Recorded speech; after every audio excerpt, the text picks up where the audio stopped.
তারা এত ব্যাকলগে আছে এবং এত তারা আপনার সময় নিচ্ছে, যে কারণে যখনই তারা আপনি অ্যাপ্লিকেশন করেছেন 3 মাস সময় নিচ্ছে। এখন আপনার সলিসিটর উচিত হবে ওদেরকে বারবার ইমেল করা কিংবা চিঠি লেখা। আপনি তো আইএলটিএস দিয়ে যেহেতু একবার আসছেন, আপনারা সেকেন্ড টাইম আইএলটিএস দেওয়া লাগবে না। 7 বছরের যেটা রুট আছে, কোনো বাচ্চা ওদের 7 বছর থাকলে তারা আবেদন করতে পারে। এই আইনটা এখনো কিতাব বহাল আসেনি বা কোনো পরিবর্তন হওয়ার সুযোগ আছে? আনসার হচ্ছে ইয়েস। আমার প্রশ্ন হচ্ছে যে আমার এআরসি কার্ডের মেয়াদ শেষ হয়ে গেছে এবং সলিসিটরের মাধ্যমে আবেদন করা হয়েছে এআরসি কার্ড পাওয়া যায়, বাট 3 মাস হয়ে যায় এখনো পাইছি না। ওইলে 1 নম্বর কোয়েকশন। 2 নম্বর কোয়েকশন হইলো কি, আমি ওয়ার্ক পারমিট দিছি এই দেশে ফার্স্ট অফ অল আইছিলাম 2022 সালে।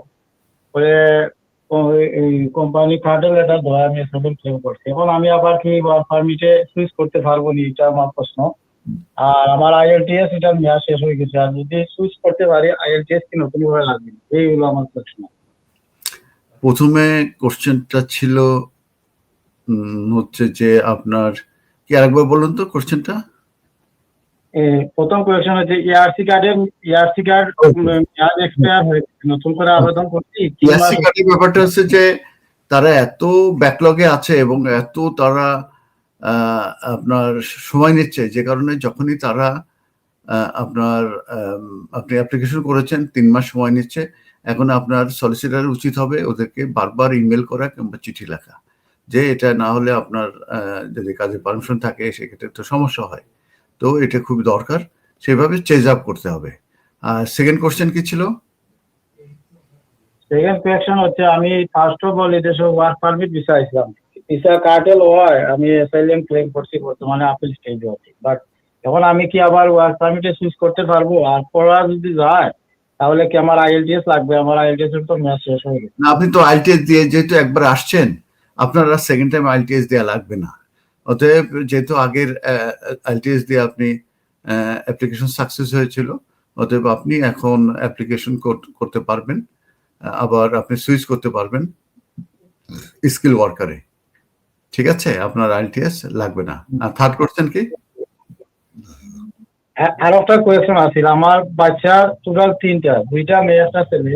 এরা হচ্ছে স্কুলে লেখাপড়া করে প্রায় 3.5 বছর, 4 বছর মেবি হয়েছে না, 2-3 মাস বাকি আছে ওই দিব আর কি। তো আমি এই আর একটা কোয়েকশন জানতে চাইছিলাম যে 7 বছরের যেটা রুট আছে, কোনো বাচ্চা ওদের 7 বছর থাকলে তারা আবেদন করতে পারে। এই আইনটা এখনো কিতাব বহাল আসেনি বা কোনো পরিবর্তন হওয়ার সুযোগ আছে?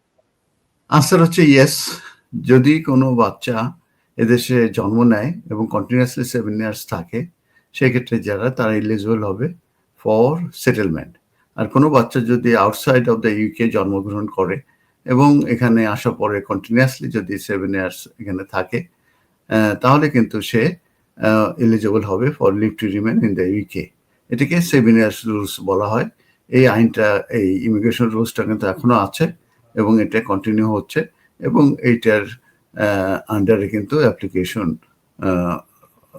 হোম অফিসে পাঠানো হচ্ছে এবং হোম অফিস ডিসিশন নিচ্ছে, এবং এটা আপনার তারা এলিজিবল হলে তাদেরকে এই সেটেলমেন্ট অথবা লিভ টু রিমেন দেয়া হবে। ধন্যবাদ।